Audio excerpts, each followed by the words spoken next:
6 மாதத்துக்காவது குளிக்கணும் கடலில். ஆக்சுவலாக நதிகளில் வந்து நீராடணும்.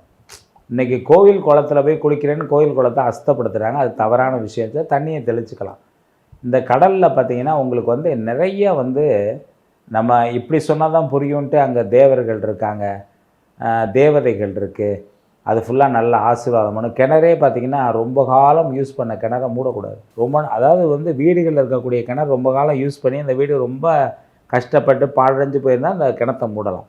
நல்லா வாழ்ந்த வீடுகளில் உள்ள கிணறு நல்ல இடத்துல இருந்தால் கூட மூடும்போது யாரையாவது கேட்டு பார்த்து தான் மூடணும். அந்த கிணத்துல வந்து எப்படின்னா நீங்கள் பூமிக்குள்ளே போகும்போது பூமியில் பலவிதமான அதைத்தான் தேவதைகள்னு சொல்கிறது, பாசிட்டிவான வைப்ரேஷன்ஸ் நிறைய இருக்கும். இப்போ நிறைய இடத்துல ஊற்று தானாக வருது பார்த்தீங்களா? இப்போ நீங்கள் பார்த்தீங்கன்னா கிணறு நோண்டிக்கிட்டே போகும்போது மேல் பக்கத்தில் ஊற்று வரும், கீழே 20 அடிக்கு ஊற்றே இருக்காது. அப்புறம் 20 அடி கீழே ஊற்று வரும்.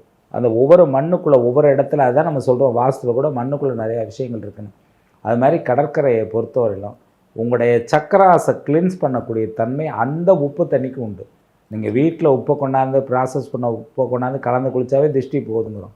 ஸோ கடலில் குளிக்கும்போது முழுக்க முழுக்க திருஷ்டி போகிறது இல்லாமல் உங்களுடைய சக்கராஸ் எல்லாத்தையும் கிளீன்ஸ் பண்ணக்கூடிய, உங்கள் உடலில் இருக்கக்கூடிய அத்தனை நாடி நரம்புகளையும் அது அலைன் பண்ணக்கூடிய இதில் வந்து அந்த கடல் தண்ணிகள் வந்து இருக்குது.